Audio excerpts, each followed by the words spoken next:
Hi అండి అందరికీ welcome to my channel diet glow adventures. మనం చూస్తున్న వీడియో వచ్చేసి గణపతి సెలబ్రేషన్కి సంబంధించిన వీడియో అండి. మనకి సాటర్డే రోజు గణపతి చతుర్థి ఉంది కదా, నేను ఫ్రైడే రోజు బయటకు వెళ్ళి దేవుడికి పూజకి సంబంధించిన సామాన్ని తీసుకొని వచ్చానండి. పూలు, పళ్ళు, ఎలకకాయ, తమలపాకులు, దేవుడికి సంబంధించిన పత్రి మొత్తం నేను బయట మా ఫ్రెండ్ వాళ్ళ ఇంటి దగ్గర తీసుకొని వచ్చాను. ఖాళీ ప్లేస్లో సెర్చ్ చేస్తే నాకు ఈ పత్రి దొరికిందండి. మీరు కూడా సెర్చ్ చేయండి, మీకు కూడా దొరుకుతాయి. బయట పత్రి అని చెప్పేసి ఏవేవో ఇస్తున్నారు మనకి.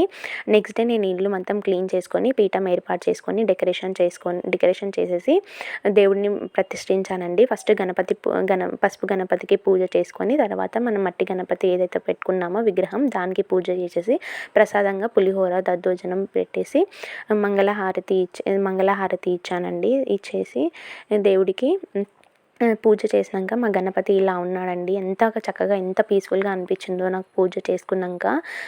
తర్వాత నేను 3 days గణపతి పూజ చేసుకున్నాను. మండే రోజు నిమజ్జనం చేశానండి. నిమజ్జనం కోసం నేను ఒక ప్లేస్ మంచిగా తీసుకొని అక్కడ శుభ్రంగా ఉన్న స్థలం తీసుకొని అక్కడ నేను ఒక ముగ్గు వేసుకున్నాను. పిండి దీపంతో వాటర్తో క్లీన్ చేసుకొని పసుపు, కుంకుమ, అక్షంతలు వేసేసి ఒక గిన్నె పెట్టేసి ఆ గిన్నెకి బొట్లు పెట్టుకొని శుభ్రమైన నీళ్ళు పోసుకున్నాను. పసుపు, కుంకుమ, అక్షంతలు, ఇంట్లో ఉన్న రోజ్ ఫ్లవర్స్ అండ్ చామంతి పూలు ఉంటే నేను అవి 2తో వాటర్లో వేసాను. అవి 2 అండ్ తర్వాత గణపతిని కదిలించేసి నేను గణపతిని తీసుకెళ్ళి అందులో వాటర్లో నిమజ్జనం చేశానండి.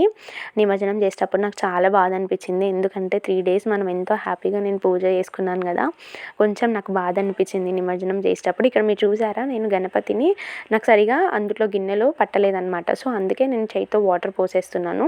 అది గణపతి మునగలేదని చెప్పేసి నేను ఇంకొన్ని వాటర్ అందులో గిన్నెలో పోసేసాను. అప్పుడు గణపతి